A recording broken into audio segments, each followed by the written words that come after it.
is the first stepping stone for many town hall meetings we're doing for the college students, the 18 to 25-year-olds. Not just college students, but 18 to 25-year-olds in general. We understand that a lot of times they get a bad rap. The college students, young adults, they're wild, they're not responsible. That's not true. We just want to put out the information, get them talking about things that are a little bit more socially responsible. They may do things that aren't responsible, they do many things that are. So we want to highlight both and just get conversation going. You know, I realize every time you sit down and drink, like you have about 8 drinks. Now I want to cut back on that. You know, have you ever thought about calling a cab? I know it might be $20, but I'm sure you'd rather spend that $20 on a cab than $5,000 on a lawyer for a DUI. Plus everything else that comes with it. So that's just what I mean by when we say mobilizing communities for change. We just want to get you out there and just apply something. If it's something small, apply something that you learned today, apply it, share the word. The more you know, the more you grow, and hopefully you develop healthy behaviors for the future. The best advocates are the students themselves.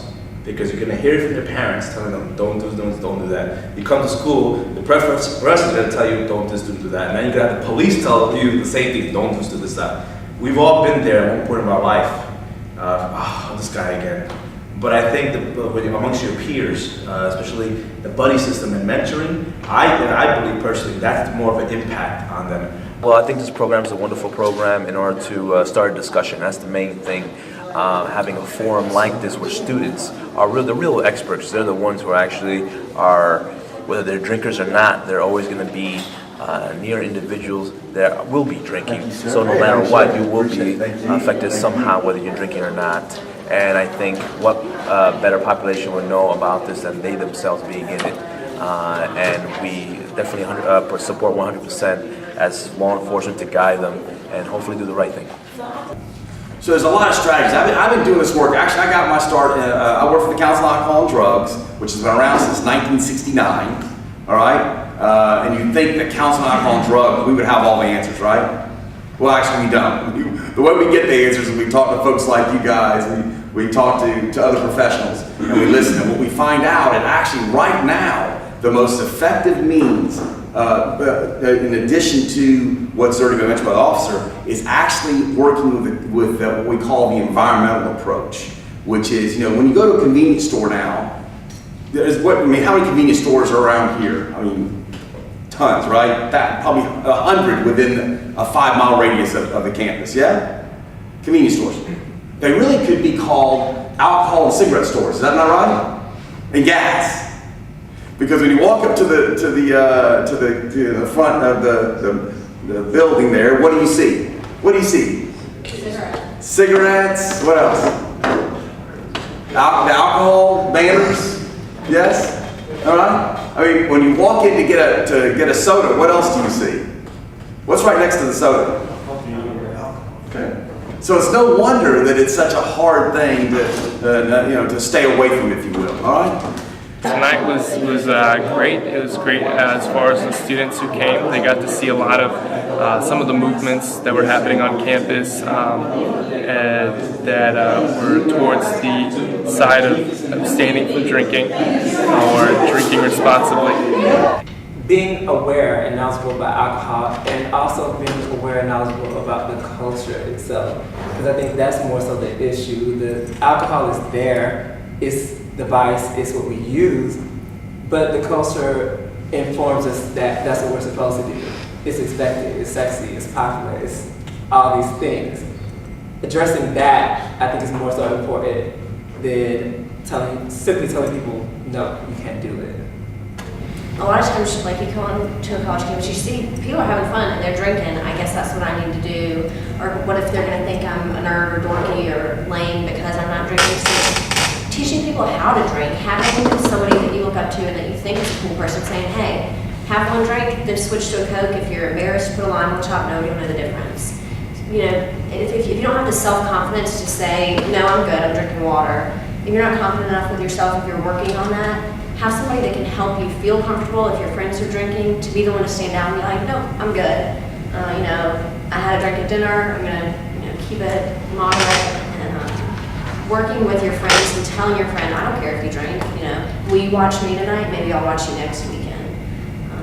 getting that level on a personal basis and within friend groups and within a campus, I think that's going to be something that if everybody can know you can look out for each other, and then nobody really cares if you're not drinking, but you still can have the fun events. You think, if that's what's fun, you can be a part of it. But I think it'll take us a little while to get there. That's what I'd like to see. It's exciting to know that this is the first of many more opportunities for the students to come out and discuss alcohol, the culture of alcohol, and how to make a difference. And I think what the students demonstrated is that they want to do the right thing. They want to be safe. They're concerned about their academics and how alcohol may impair their ability to be the most successful person and the healthiest person that they can be. Some people would maybe think that graduate students, especially those of us in the healthcare field, would be a little more responsible when it comes to certain behaviors that we not look down upon, but that we try to encourage healthier responses to.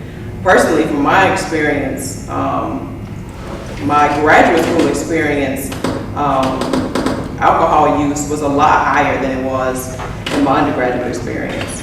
I didn't stay on campus in undergrad, so I didn't have the village experience, I didn't have the commons experience.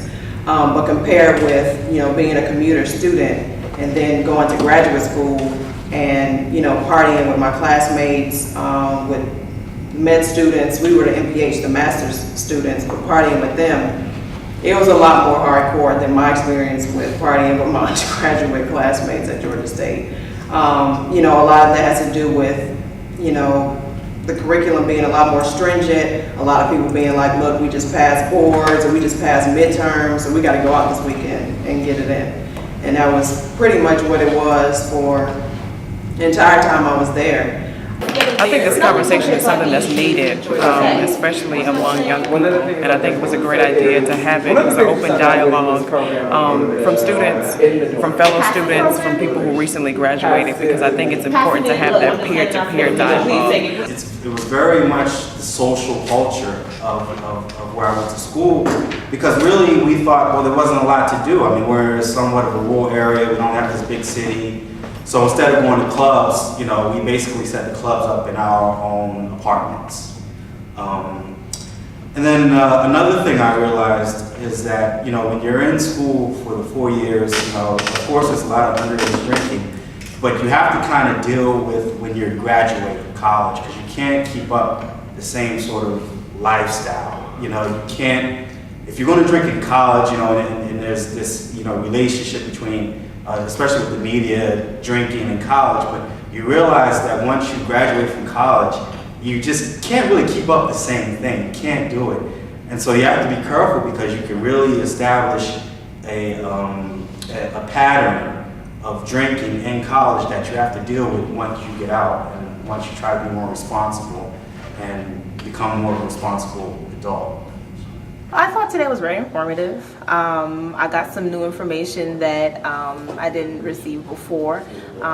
Just figuring out what the 7 signs of addiction for alcoholism was, that was really interesting, and that's actually a common thing that I've actually witnessed on my campus. So it was really good getting that information out there, being able to discuss and talk about it, and knowing that it's from a reliable source.